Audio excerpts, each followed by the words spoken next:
This is Here's How, Ireland's political, social and current affairs podcast, presented by William Campbell. Thank you for downloading episode 11 of Here's How. On this show, a councillor against and a planner in favour of the traffic plan for Dublin, the CEO of the Dublin Rape Crisis Centre about the effect of cuts, the Iona Institute on religion in education, and loads more.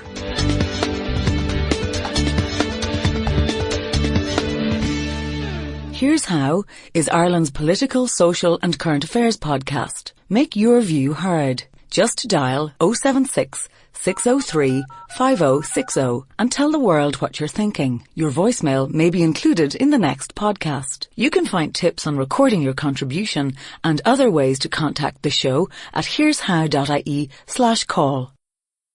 Last November, Paul Murphy, the Socialist Party TD for Dublin South West, and two other councillors from that party were among a mob of anti-water charge protesters who surrounded the Taoiseach, Joan Burton's car, and prevented it from moving, shouting slogans and obscenities and banging on the roof and windows of the car for more than 2 hours.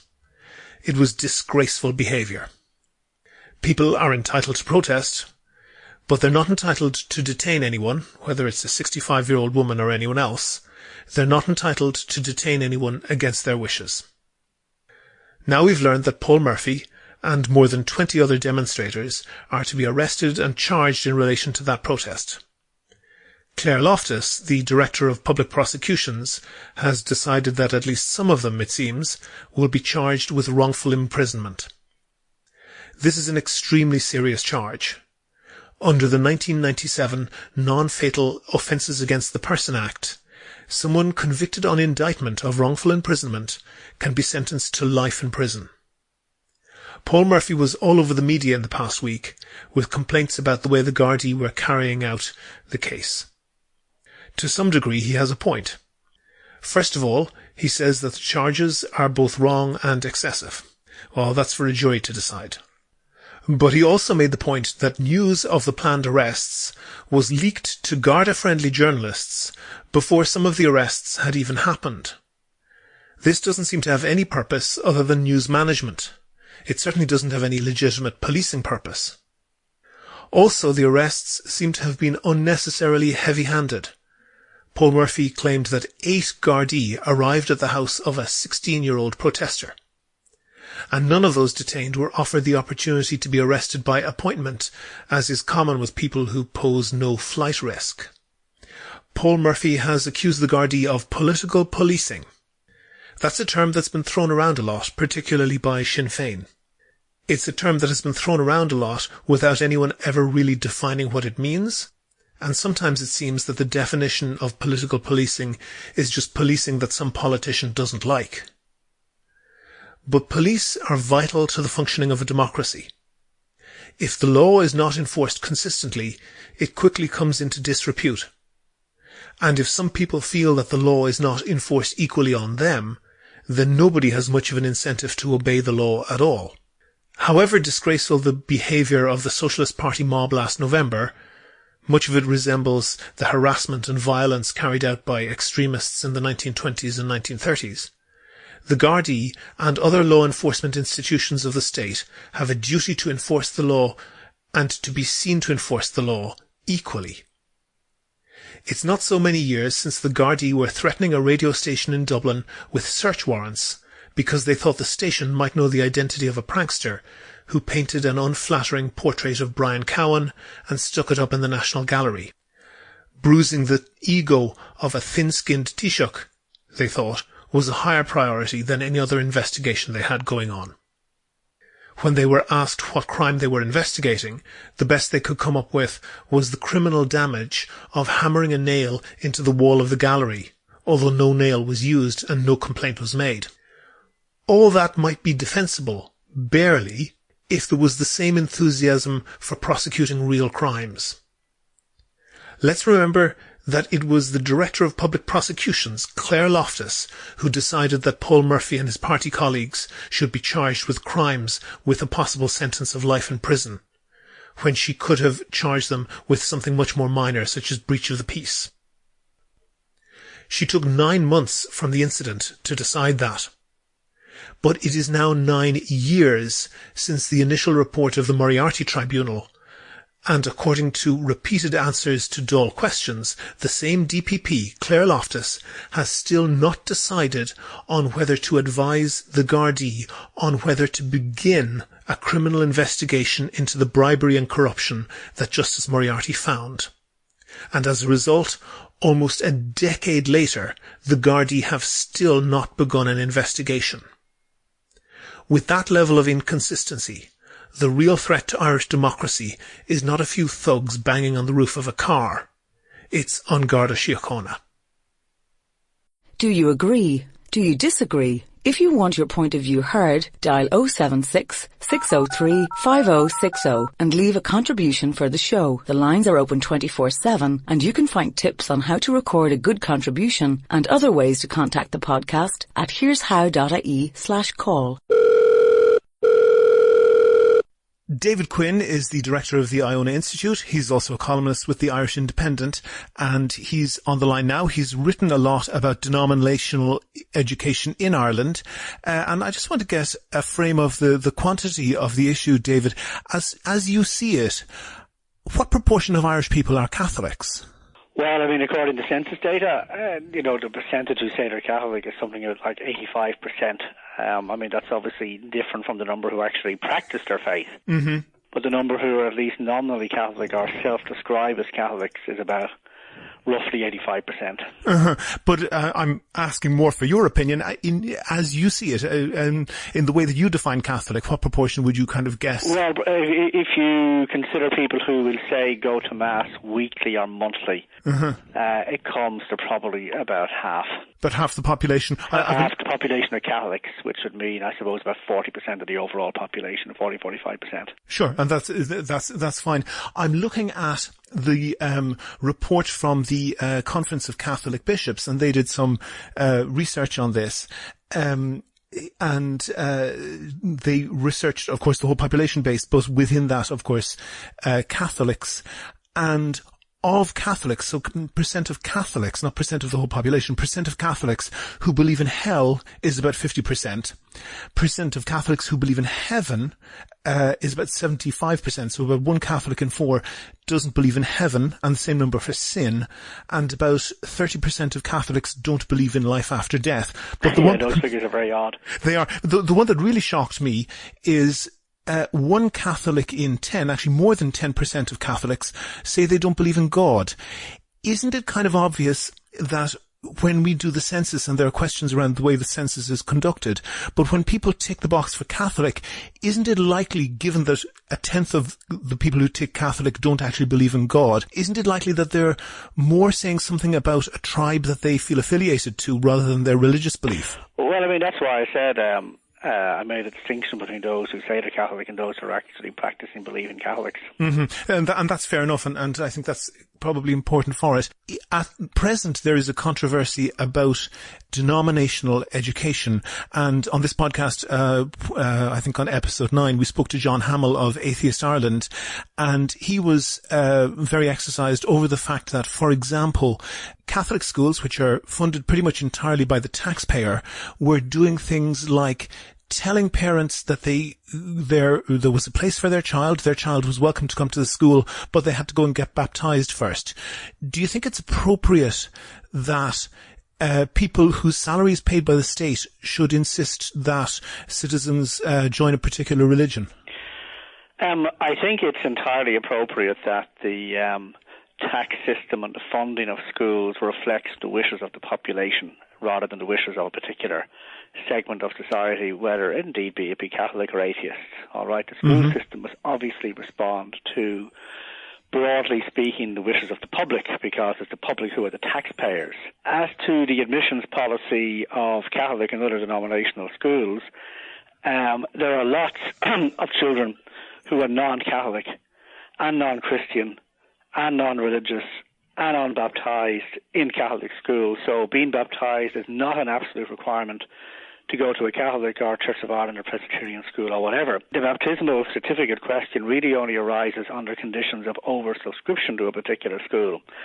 about 20% of schools are oversubscribed, meaning about 80% are not. Therefore, the issue of the baptismal certificate doesn't arise in 80% of cases.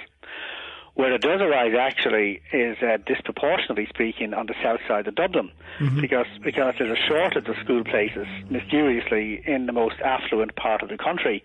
And actually, I believe one of the reasons is because quite a number of the fee-paying primary schools have closed down in recent years, and all the children who would previously have gone to those fee-paying primary schools are now obviously trying to get into the non-fee-paying ones, so it's led to an excess of demand for the available places. Now, whether the schools be Catholic, non-Catholic, Gael, Scoilina, educate together, a shortage of places can only be solved in one way: provide more places. And so that's the critical question, actually, in places like the south side of Dublin. Sure. And the south side of Dublin is a particular place in the country. It has its own profile. But hundreds of thousands, possibly millions of people live in swathes across the Midlands, the West, and, Leinster and Munster, and live in towns where basically there's one school, and 100% of the education budget of that town is gone to that school. And as we've said, probably a good guess is maybe 40% of the population are observant Catholics. Yeah, well, okay. The percentage of the population that's Catholic isn't necessarily correlated with demand for Catholic schools or church schools generally. Britain is a much more secular country than Ireland. Well, hang on a second. If you live in a one-school town, which many, many hundreds of thousands of people do, then 100% of the demand for schooling in that town is going to that school. I'm going to answer your question. Okay. But just let me answer it. Sure. So Britain is a much more secular country than Ireland, and yet there is massive demand for church-run schools over there. All right. So just because the country is becoming more secular doesn't mean that demand for church-run schools is necessarily declining, as the British case amply demonstrates. Now, my own position, and it has been this position since I began writing the column in the mid-1990s, is that the Catholic Church needs to hand over a certain percentage of its schools to be determined by public demand to new patron bodies like Educate Together. Give me then, how would you see that working out in a one-school town? Well, you would do what the Department of Education did recently. In 2011-12, so 3 to 4 years ago, it conducted a survey in 43 different parts of the country involving about, I think, it was 200 or maybe even 300 schools in those 43 areas. And they asked parents in those areas, if there was a different type of school available, would you send your children to that school? And they asked a number of questions. That was one of them. Mm-hmm. They found that on average, 8% of parents in those 43 areas would choose a different kind of school for their children other than the local Catholic school. So that's 8% in those 43 areas involving at least 200 schools. Okay, I'm not sure how valid that is, David. If you offer people white bread or no bread, they'll probably choose white bread. If you offer them white bread or brown bread, the decision might be different. No, but that's silly, because it was a completely open-ended question. Would you send your child to another school if one was available? Therefore, is there demand for a different type of school? And what they found was, on average, 8% demand in those 43 areas. This was conducted by the Department of Education. So I would be very eager and anxious to see that happen as quickly as possible, because I am an absolute believer in parental choice. I don't want an education system in which the Catholic Church is a near monopoly. I don't want an education system in which the state has a near monopoly either. Can I broaden that out a little bit? Because clearly this is a debate about education. Do you get the impression that this is also a little bit of a culture war, that the debate about education is a proxy debate about changing culture in Ireland? It is for some people. It's not for the average person. The average person wants to send their child to a good school. What's driving demand for church-run schools in England is that they tend to be good schools. Now, there's various reasons, why they tend to be good schools. But they are good schools. So primarily what people want is a good school. Okay. One thing you said, and this has been said by a million politicians and by probably quite a lot of newspaper columnists as well, that parents want choice. I'm not sure they do. I think they want good schools, and if there's That's one good school... That's what I just said. That is, if you like, Exhibit A in this discussion. But can I give you Exhibit B? Because the school system must respond to parental wishes. We now know what the parental wishes are in large segments of the country. All right, and that's what we found, and this was a whole variety of different parts of the country and different demographics. Can I give you, David? Can I give you Exhibit B in this? And that is the study by the Catholic Bishops' Conference that finds that more than 10% of people who self-identify as Catholics don't say that they don't believe in God. You have to. Isn't it true? Isn't it true that you have to accept that some of this research gets the answer that it is framed to get? But I'm sure we're not going to agree on what the answer might be if it was framed otherwise. But I want to broaden this out a little bit.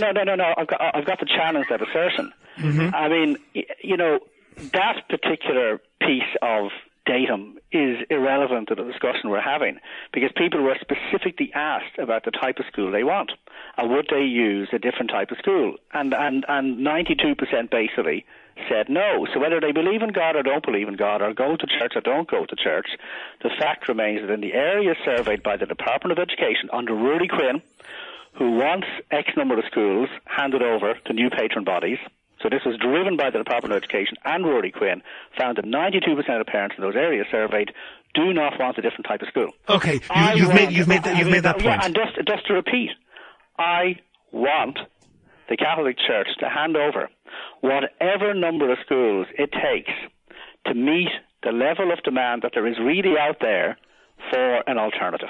Do you think that socially it's a good idea to move? Obviously, in previous decades, we were in a situation whereby most people went to the Catholic school. There was no option, and that reflected society. There was very little diversity in society. Is it really the best thing? Okay, you can say Catholic kids go to a Catholic school, maybe kids from a different religion or of no religion go to an Educate Together school. Would you be entirely comfortable with, there are about 50,000 Muslims in Ireland, would you be entirely comfortable with Muslims only going to a Muslim school and not really having any profound contact with other sections of society before they're aged 18?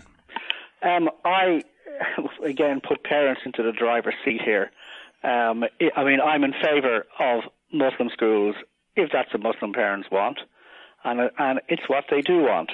Now, I mean, this business about this may lead to a lack of integration. Take France. The system in France is almost completely state-dominated.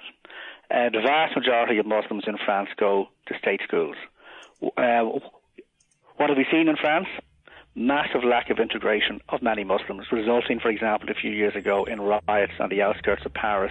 David, take, for example, the UK, whereby in recent months we've had 15-year-old girls who were born and brought up in Britain taking a flight to Turkey and crossing the border into Syria to become brides of jihadi fighters with ISIS.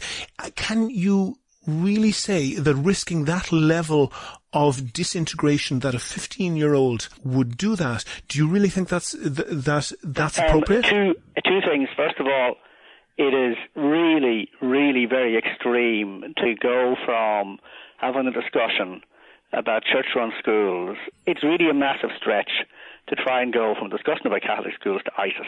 Wouldn't you accept that if several dozen British teenagers, as seems to have happened, go to Syria to fight? They went to essentially all Muslim schools. If the Muslim schools are teaching radicalism, jihadism, all right, that must clearly be stopped in its tracks. Simple as that. Okay, that's fair enough, and I can accept that. You said that this may be kind of a culture war on behalf of some people, but not on yourself. You asked that question. Yes, I think for the great majority it's not. Okay, so you're accepted maybe for a minority. Do you think that people who are not Catholics would be justified in feeling a little bit of victimization in situations where, and I'll give a couple of examples that came up on the previous interview. For example, I hope you put similarly tough questions. I most certainly did. You're welcome to go back and listen to it. Well, a situation whereby, for example, a parent who didn't want their child to take part in the religion lesson, the school would only agree to telephone the parent 5 minutes in advance of the religion lesson, which would be at a different time each day, and expect the parent to arrive to supervise the child within 5 minutes. Another situation whereby the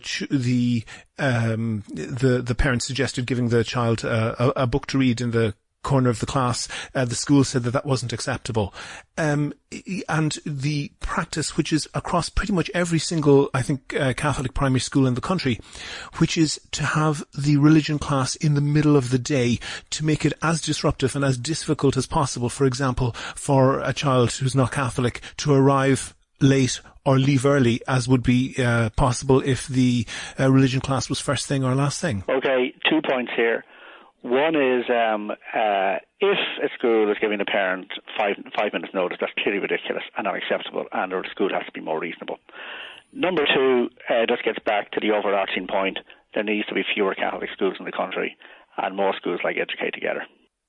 David Quinn from the Iona Institute, thank you very much. Thank you.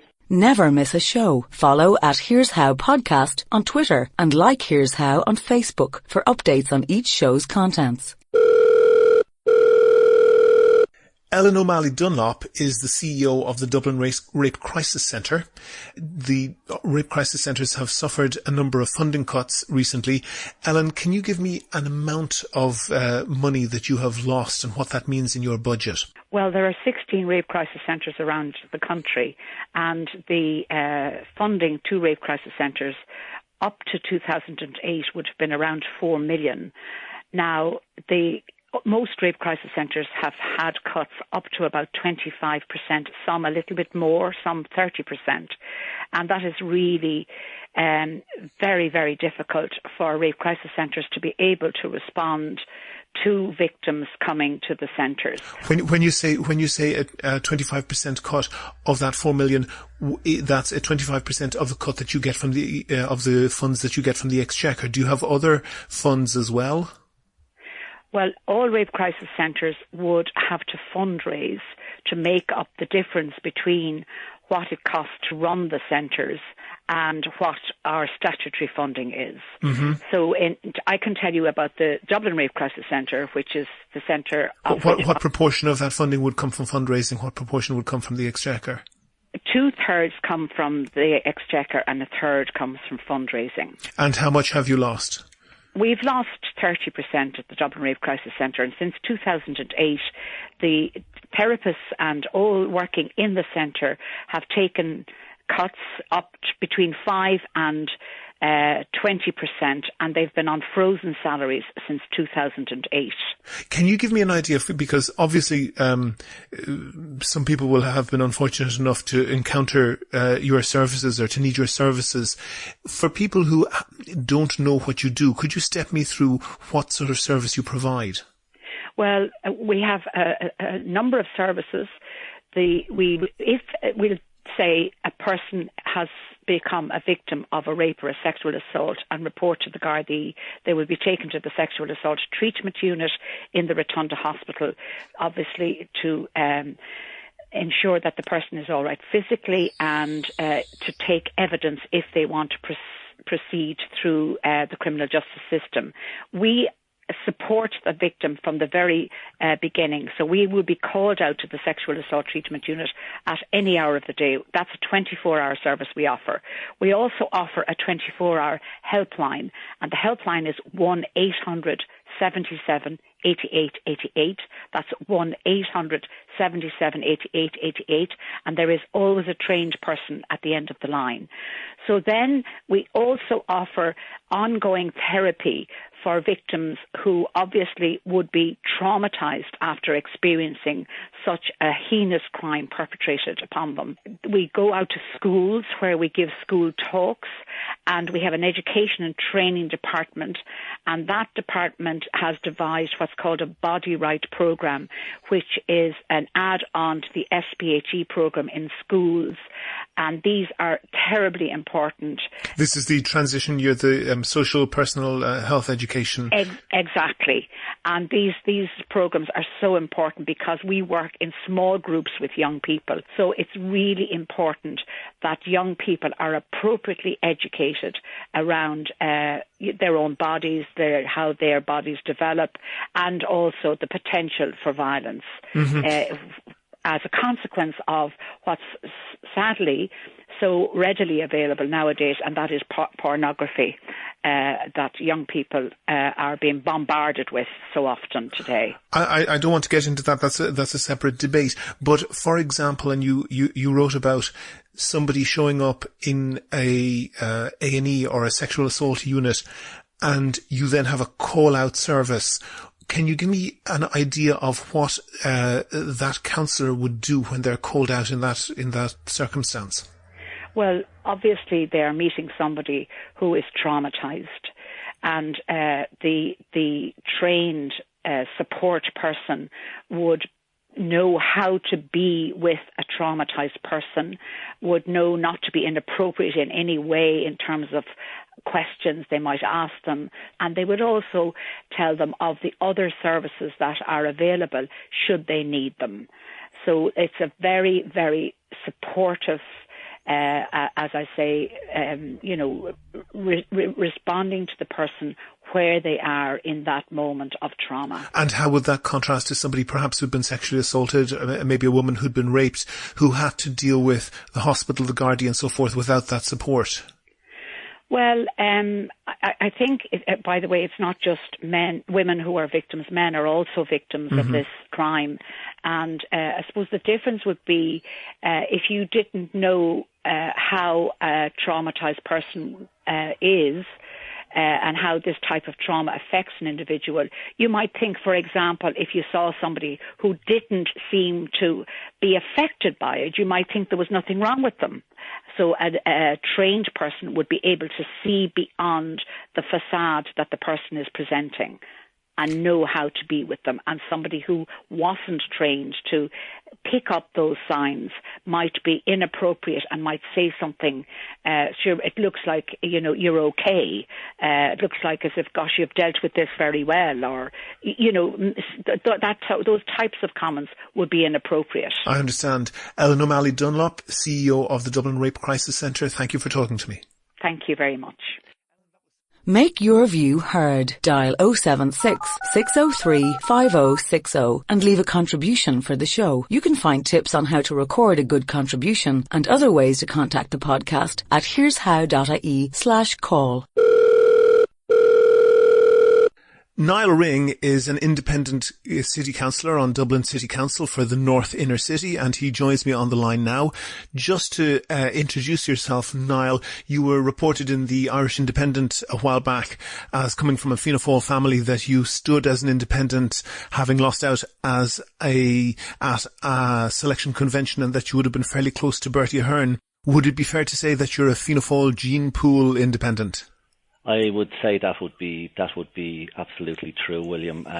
And just for accuracy, I didn't lose out on a convention. I was interviewed and told that for some reason I wasn't what they were looking for. I think I didn't fit the new criteria for Fianna Fáilers. Fair enough. The electorate obviously disagreed with them. Yes, indeed. Okay. The Dublin City Transport Plan is under discussion at the moment. What's your view on that? The traffic plan, there's various good, obviously within any traffic plan there's things that councillors will agree with and which they will disagree with. And my issue on the thrust of the traffic plan is that there is, in my opinion, an anti-motorist bias coming through from city officials. Tell me exactly what an anti-motorist bias is.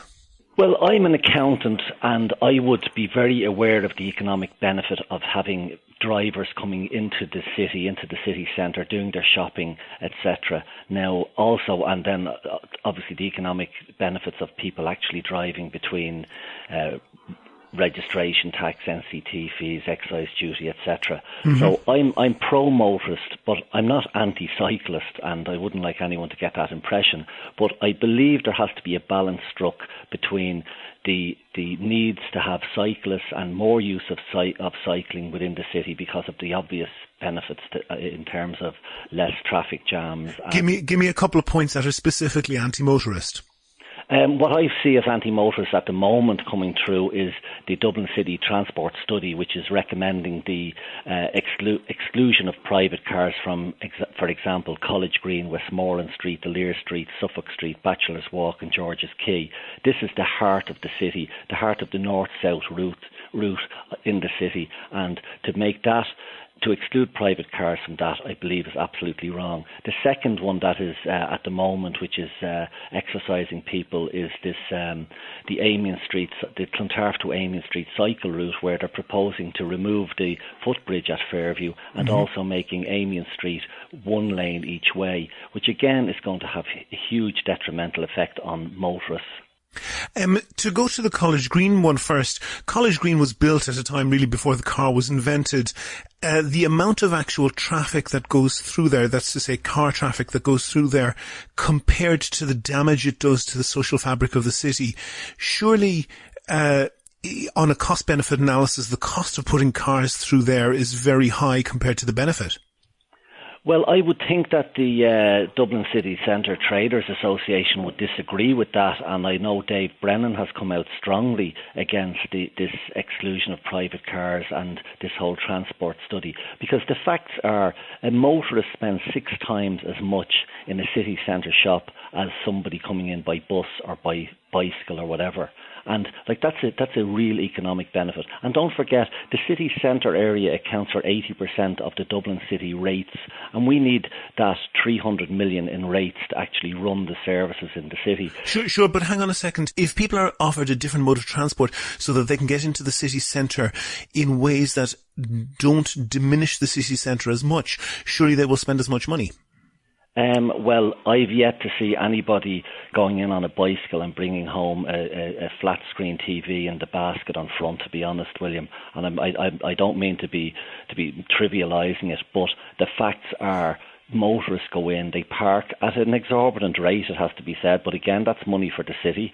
They go around the shops, they drop in and out the shops, leave their things, purchases back to the car and keep going. If you've come in by bus or by bicycle, you're not going to do that. I mean, it's just it doesn't make any sense that a person on a bus or on a bicycle will spend anyway near the same amount as a motorist. That may be the case, but I've seen some research on, I'll put it on the webpage for this podcast, but I think it comes from the Irish Cycling Campaign, whereby traders dramatically overestimate the amount of car drivers that are coming into their shops. That's to say, they overestimate the proportion of their customers that are driving, and they underestimate the amount of their customers that are taking the bus and cycling. So isn't that skewing the figures? Well, you know what they say about figures. Figures don't lie. But in my opinion, and in the Dublin City Centre Business Association's opinion, the car drivers do spend more. I mean, that makes absolute sense that of course they spend more. I mean, you can skew the figures whatever way you want. But sure, that's to say the people who drive now are people who are probably wealthier because they can afford a car and spend more money. But that doesn't mean that they spend money because they drive. They have to drive because the other options are pretty poor, and I'm not seeing the cause and effect there. I think that's more of an association, isn't it? Well, they drive for firstly, a lot of people drive and cycle for, like I would cycle over to the City Hall from Ballybock, or hop on the bus. So there are times when you can cycle, and there are times when you absolutely need to be in your car. And I think that's my point, that a lot of the times it's almost if the motorist is some sort of pariah, he's not welcome. There's a big signs up now for College Green. Forget about going around College Green now. They've somehow, without summer early suspended that bus corridor. It's now 7 a.m. to 7 p.m. every day. It was in morning and evening rush hour. So the message goes out to motorists: you're not welcome. Well, and yes, they should be. The businesses welcome them. There are many billions in this country spent on road building and road maintenance, far exceeding the amount of money that is gained from VRT and from motor tax. But from an aesthetic point of view, O'Connell Street is where the Republic was founded. It is the main street of our country, and at times it just feels like a 4-lane motorway. Don't you think that there's an aesthetic point of view that is important, that we want to have a city that is livable, that people can walk around and have a conversation without having to yell at each other? Well, when you talk about O'Connell Street and the GPO and the birth of the Republic, of course I agree that around the GPO, and we have Moore Street, and we're now launching the Parnell Street quarter, and these are all of great benefit. But if you look at O'Connell Street from it was 20 or 30 years ago, now you have the big centre aisle. You now only have 2 lanes in O'Connell Street each way. There used to be 3. I mean, that's all. And the main point there is 27 million people. That's the footfall for O'Connell Street every year. 27 million. Sure, but hang on, Niall. I just want to give you kind of a bit of a vision. You say 2 lanes each way. That's essentially the same as a 4-lane motorway. But if you have that amount of traffic, what we see on O'Connell Street is low-rent businesses, slot machine arcades, fast food joints and the like. What we don't see on O'Connell Street is the sort of thing that you see in other high-quality city centres, such as pavement cafes and people hanging out because it's a pleasant place to meet and talk with their friends. Wouldn't it be better to make O'Connell Street a place that somebody would be willing to hang out for and, sit down and have a coffee when the weather is good? I would 100% agree with that. And do you think that's compatible with having 4 lanes of traffic in the I actually do, because O'Connell Street is one of the widest main streets in Europe, as you know. So there is room. They have a centre aisle there, which is magnificent. It's the width of 2 or 3 lanes. Sure, I'm not disputing the room. I'm disputing the effect of having a very high volume of traffic there and in College Green. Well, it doesn't stop 27 million people going into O'Connell Street every year. Yeah, but they don't stop and they don't spend much money. Of any street in Dublin, in Ireland, actually. But now they don't stay in O'Connell Street. They go to O'Connell Street to get through it, to get to somewhere else, and they don't spend much money. O'Connell Street has several vacant sites, and the ones that are occupied tend to be very low rent, slot machine arcades and fast food joints. I agree with that, and I don't agree with fast food joints or slot machine places in O'Connell Street. But at the same time, we have to, I know Dublin City Council have plans and had plans for O'Connell Street going way back, and the Carlton site, for example, hasn't been developed. Yeah. I know the Gresham Hotel is now in Nama. I know Cleary's, we know about the debacle in Cleary's. So, I mean, O'Connell Street has suffered, but taking the cars off the street won't sort that out, William. Niall, isn't Cleary's an excellent example?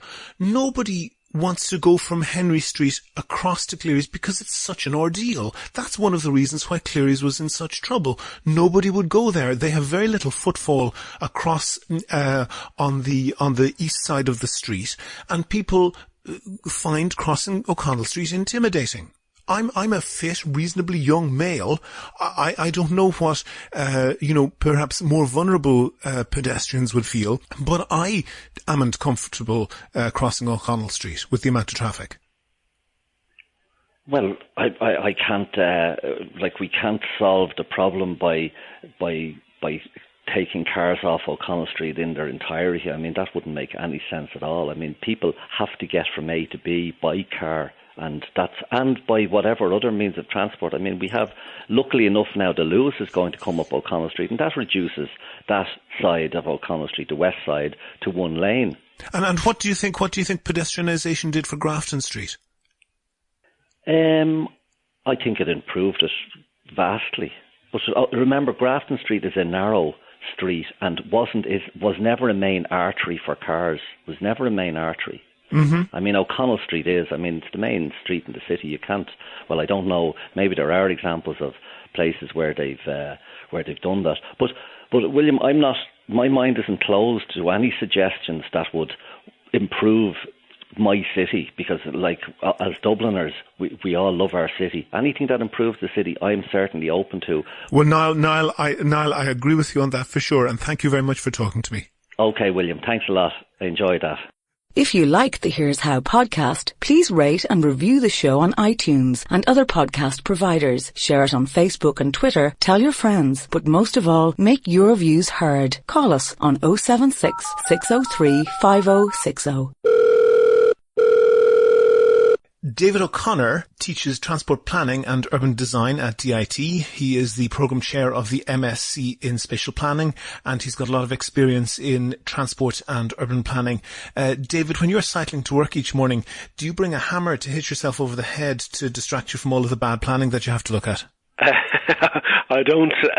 You sort of become inured to a lot of stuff, but I do enjoy either cycling or sometimes walking to work. And I'm very lucky I get to go through the city centre. And I think it's a great city centre, but it just really needs to move to the next level.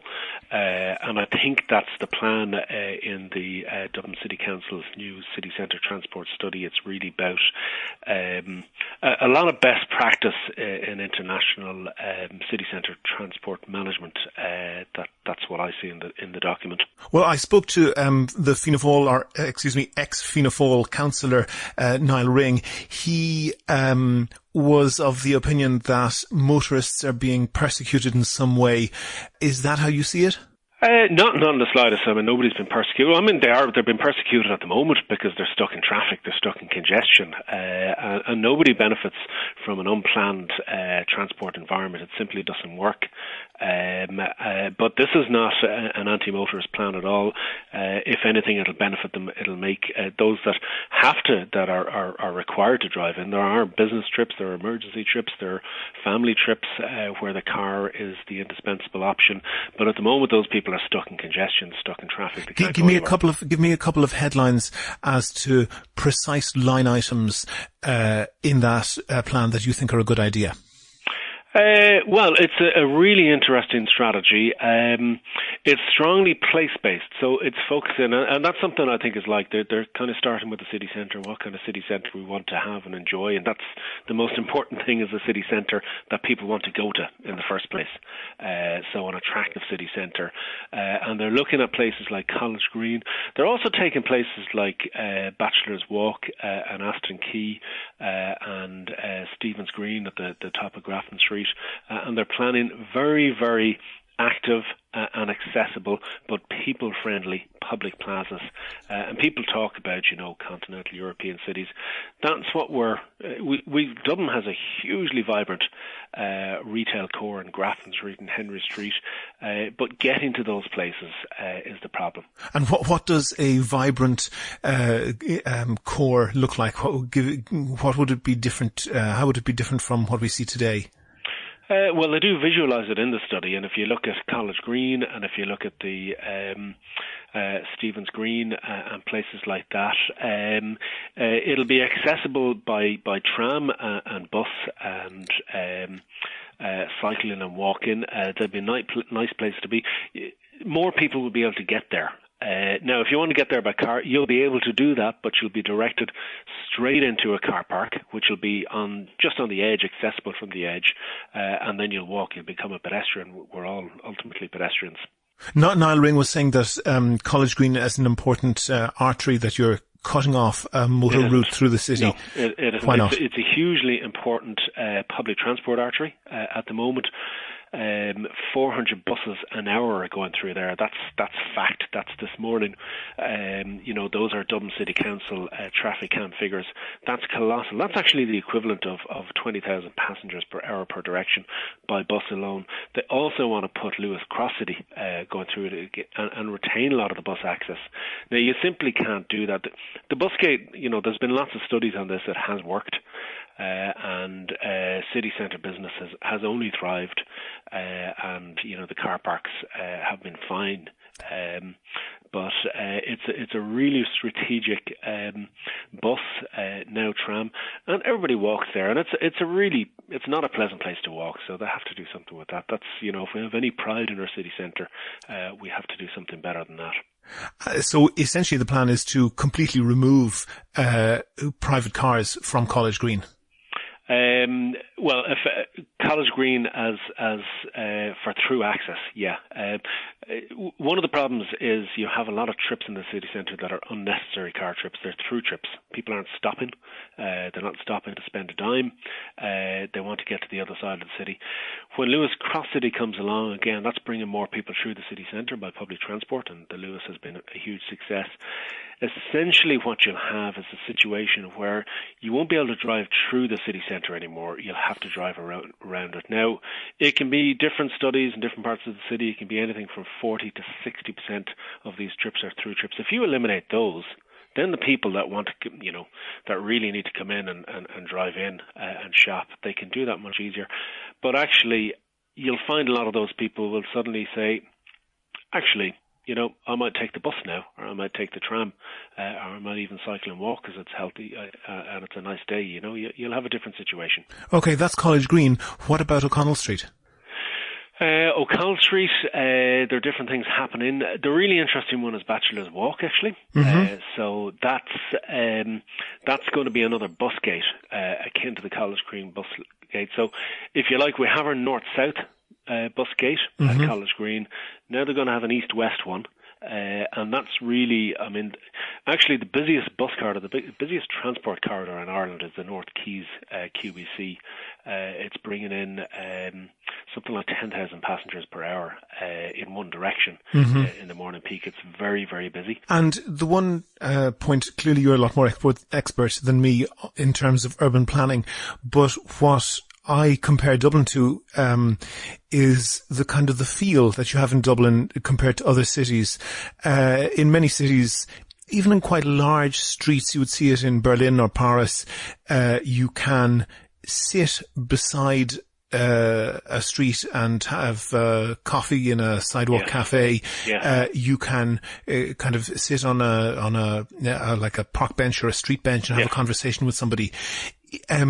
Cleary's closed down recently. I'm pretty convinced that one of the reasons Cleary's closed down is because it's across O'Connell Street from the main shopping area of Henry Street, and most people are intimidated. They won't. They might not be actually afraid, but it's just so unpleasant to cross O'Connell Street that Cleary's became an isolated island on its own. There, would you think that's correct? Quite possibly, yeah. I think that, you're right. I think there are also complex financial reasons. I think Cleary's was tied up in, the financial crisis and some of the excess lending, and I think they had financial problems.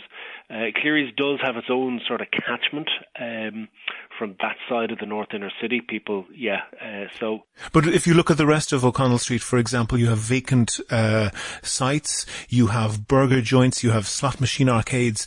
This is the street, it's the birthplace of the Republic. It's the main street of Ireland, and it seems like kind of the back end of a shopping mall in some godforsaken suburb. Yeah, it's something that the City Council really have to focus on. Now, there's other parts of this strategy. One thing that they're focusing on now, the Lewis Cross City has been there for quite some time, so that will come down Marlborough Street. That will make a difference. That will improve things. The other really interesting proposal is the Parnell Square, the city library. So the idea of a really, a place for people on Parnell Square. David O'Connor, planner from DIT, thank you very much. You're very welcome. Make your view heard. Record your own contribution and email it to podcast@here'show.ie. You can find tips on how to record a good contribution and other ways to contact the podcast at here'show.ie/call. And that's nearly it for episode 11 of Here's How, Ireland's political, social and current affairs podcast, published on the 15th of August 2015.